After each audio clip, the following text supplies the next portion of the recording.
محمد سلام عليك يا رسول الله السلام عليك حبيبي يا نبي الله.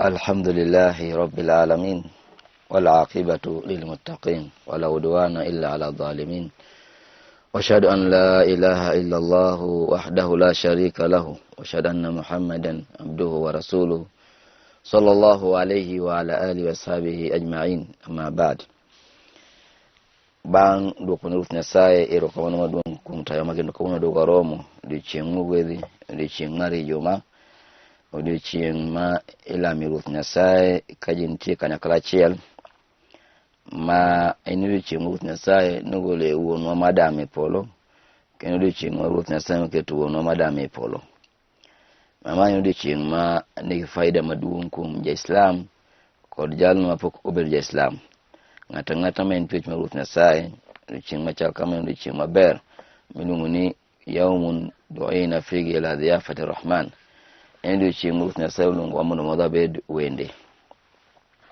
oburo woye gik moko ariyo achiel kuomgi en kwayo ng'wono kuom Ruoth Nyasaye. Mar ariyo timo beyo kuom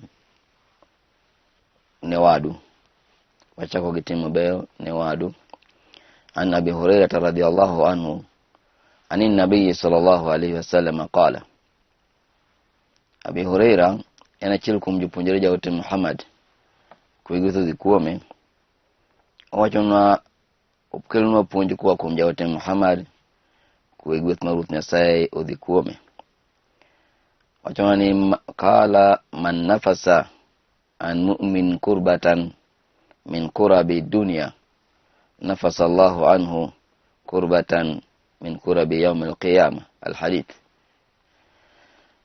Awachono ni jawti Muhammad chimoro chokgi kanyakala chiel mage basto punjo gini jalno mane golne jal muyi Ruoth Nyasaye chandruok mag pinyni eki omako wadu basti dhi golone machunyu yweyo modong thuolo Ruoth Nyasaye ne golni chandruok chingi ko piny. Ma hadithi maduong' sana ok otin lakini opunjo gik mang'eny man gi faida kuoma an gi in makoro winja sani endi. Ibed ja Islam, ibed jalno poko bed ja Islam, nyaka ibed gi chuny mar konyo wadu. Nyaka ibed gi chuny mar ringo kuom wadu. Seche ma en gi chandruok, seche ma gimoro hinye, seche ma gimoro time. Eka joka dhano ma bende neni kiringo kuom joweteni pile ka pile, ne bed gi chuny kuomi ni ng'at maber, ikonyo ji, iringi gige joweteni. Oe ng'ama ni ringi, lakini in ka ji yudo chandruok, iringo ji, inibed achiel kuom jogo ma ji bende ringo. Ka jogo ringi ok negi bed joma richo, nikech in bende iringo ji. Koro anyuola ka nyuola, dala ka dala, ng'ato ka ng'ato onego bed ni bedo kong'eni an gi anyuonde, kendo onego bed ni obedo kong'eni ng'ane kata bed ni ok anyuonda lakini anyalo konye sa asaya ma chandruok omake. Mai wacho ni man ajra Allah ala yadihi farjan lil muslimin faraja Allahu anhu kurbata ad-dunya wal akhirah.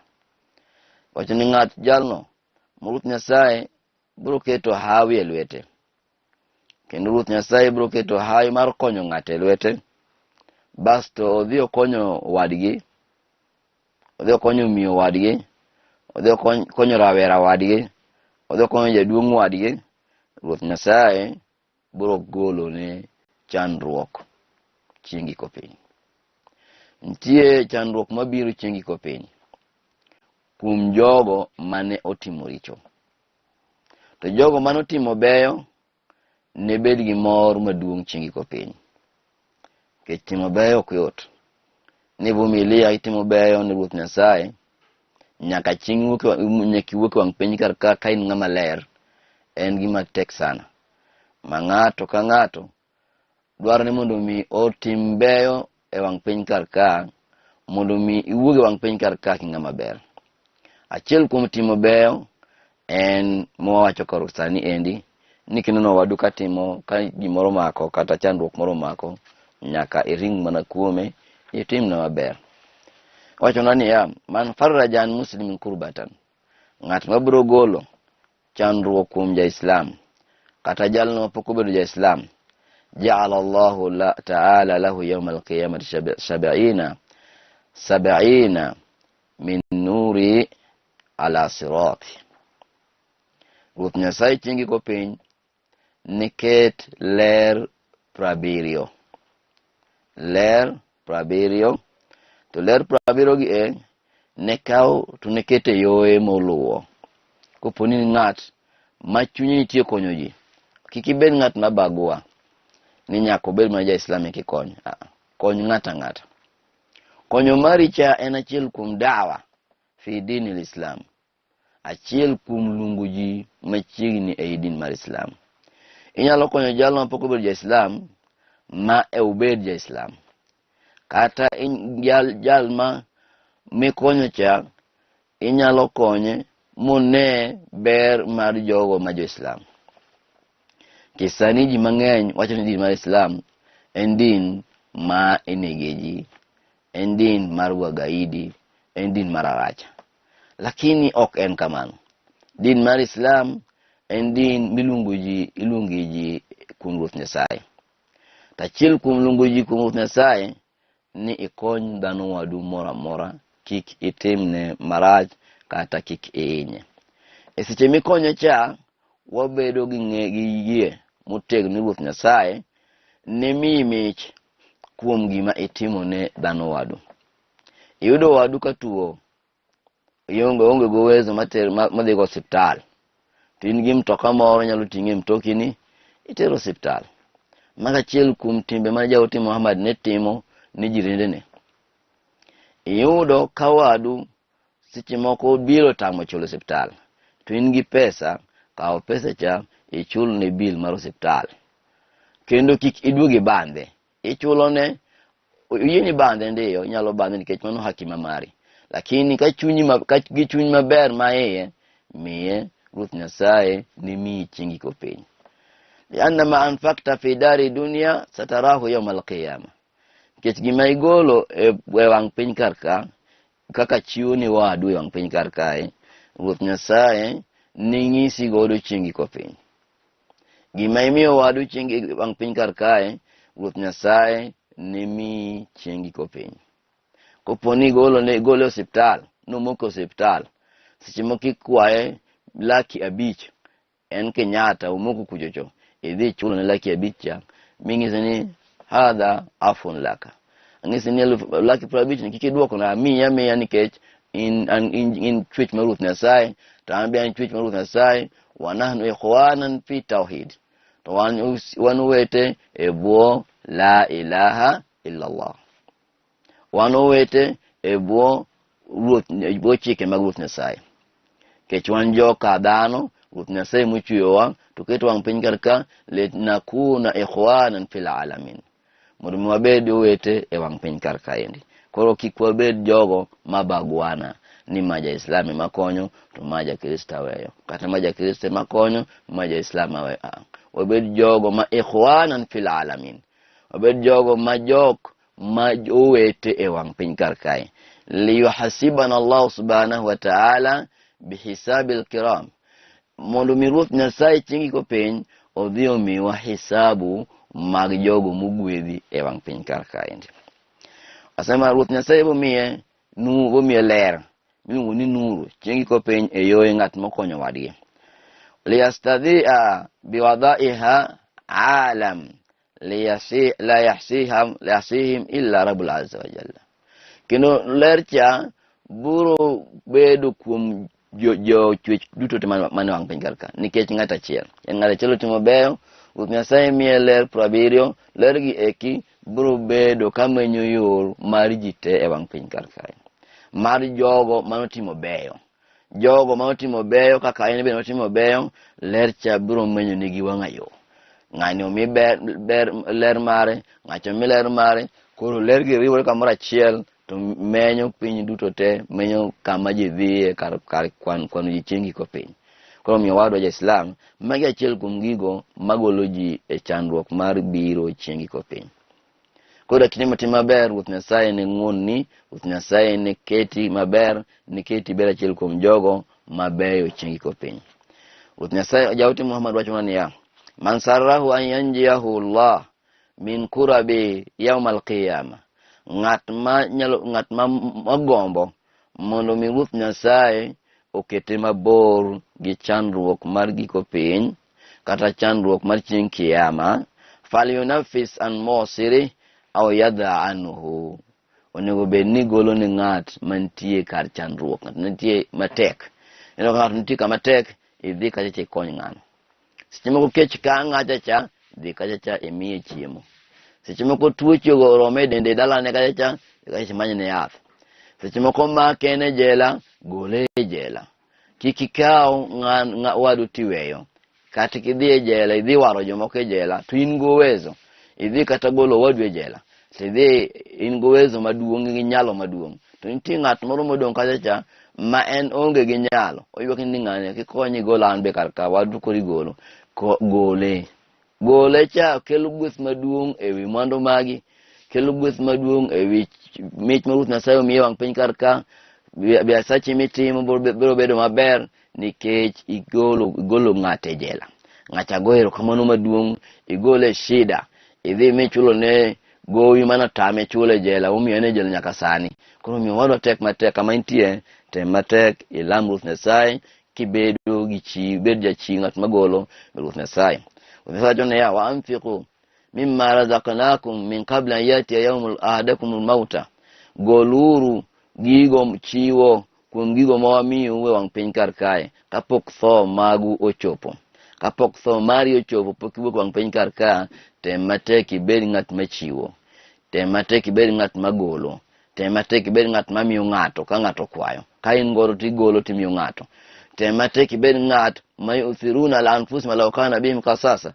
Bed jogo mamiyo ji kata bed ni odhi gicha dhi rumo, ogola gola nyaka rum nikech omiyo otek oloso kadak mare mar chieng' giko piny. Mae momiyo Jawte Muhammad puonjwa niya, man ashba ajaian, ng'at omiyo ng'ato chiemo, ng'at manigi kech, ng'ato ne kadhe wak dala ni kacha. Basto raw ka kech oinge. To ng'ise ni nyang'ane, miya chiemo cham.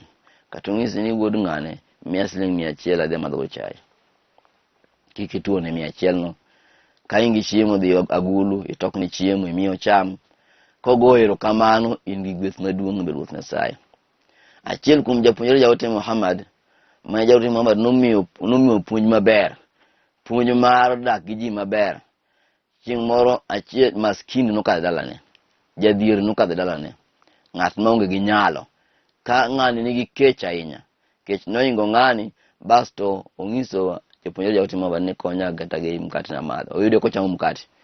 Ng'ise ni miya mkate michamo na achama, onjo kech oinga kanyalo kata gola piny. Ng'acho okawo mkate nus to miye, mobang'o kod chai, moyieng', basto dhi. Koro chopo chieng' giko piny, ng'ani ochopo chieng' ma ng'ani koro tho.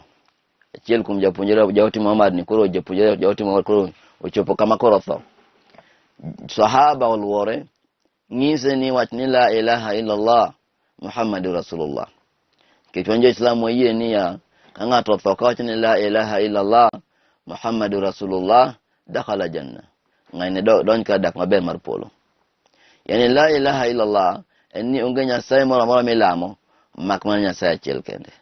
Jawte Muhammad en jawte mar Ruoth Nyasaye. Iketo yie kuom Ruoth Nyasaye kende. Kitho kiketo yie kuom Ruoth Nyasaye to indonj ka dak maber mar polo. Koro ng'ani ng'is mondo wach dhok ni endi tenwacho ni leitahu kana kamilan.